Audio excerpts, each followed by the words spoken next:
మీరు అలా చూపించిన విధానం ఎలా ఉండాలంటే, hi friends and families, welcome to cinema పిచ్చోడు channel. Don't forget to like and subscribe.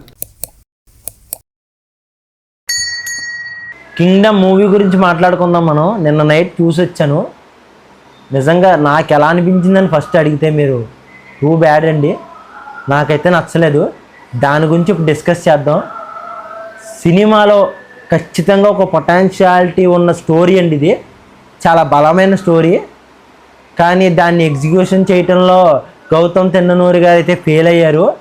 Acting పరంగా విజయ్ దేవరకొండ గారు కూడా కొంచెం ఫెయిల్ అయ్యారు. హీరోయిన్ అసలు చెప్పవసరం లేదు, ఇంకా అవసరమే లేదు. ఇంకా మన నాగవంశి గారు ప్రొడ్యూసర్ ఎవరైతే ఉన్నారో ఆయన ఒక్కళ్ళే కొంచెం సక్సెస్ అయ్యారు. అది ఎందుకంటే ఆ ప్రమోషన్స్ చేయటంలో, ప్రొడక్షన్ వాల్యూస్లో ఆయన సక్సెస్ అయ్యారు. కానీ ఒక విషయానికి నేను నాగవంశి గారిని మెచ్చుకుంటాను.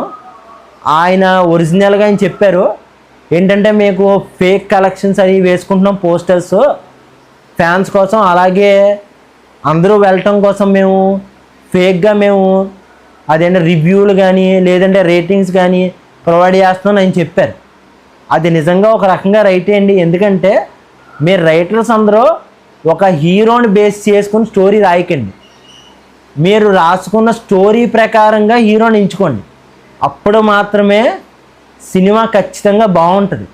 మీరు అలా చూపించిన విధానం ఎలా ఉండాలంటే, స్టోరీలో ఒక one of the part elevation అయ్యి ఉండాలి. హీరోని కావాలని ఎలివేట్ చేయకూడదు ఎప్పుడు. అది గుర్తుపెట్టుకోండి మీరు. ఎందుకంటే చాలామంది హీరోని ఎలివేట్ చేయడం కోసమే సీన్స్ రాస్తారు. దానివల్ల ఏమవుతుందంటే స్టోరీ ఖచ్చితంగా పడుకుంటుంది.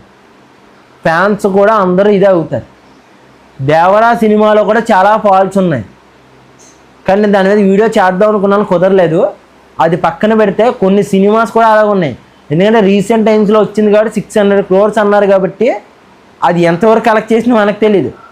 నిజంగా విజయ్ దేవరకొండ గారి యాక్టింగ్ అయితే నాకు కొంచెం పూర్గానే అనిపించింది. ఇంకొంచెం యాక్టింగ్ బాగా చేస్తే బాగుంటుంది. అది ఎందుకంటే అది డైరెక్టర్ లోపం అయి ఉంటుంది. ఎందుకంటే డైరెక్టర్ ఒక్కడే చూడాలి. ఎందుకంటే ఆయన ఎంత బాగా యాక్ట్ చేస్తున్నారు, హీరో ఎంత బాగా యాక్టింగ్ చేయించాలన్నది ఒక డైరెక్టర్ మీద డిపెండ్ అయ్యి ఉంటుంది. కాబట్టి నిజంగా నాకైతే యాక్టింగ్ పూర్గా ఉంది.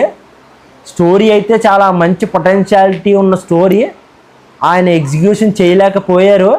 కొన్ని సీన్స్ అయితే లిటరల్లీ కట్ చేసినట్టు అనిపించింది. అది నాకైతే క్లియర్గా కనబడుతుంది. మనం హృదయం లోపల ఒక సాంగ్ ఉంది కదా, ఆ సాంగ్ను కూడా సినిమాలో తీశారు. అది సినిమాకు ఉపయోగపడి ఉండదు. కానీ వీడియో సాంగ్ రిలీజ్ చేసినట్టయితే చూద్దాం ఎలా ఉంటుంది అనేది.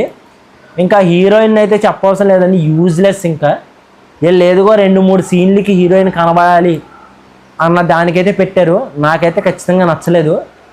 ఇంకా ఇంతకన్నా మనం స్టోరీ గురించి మాట్లాడడం ఇంకేం లేదు.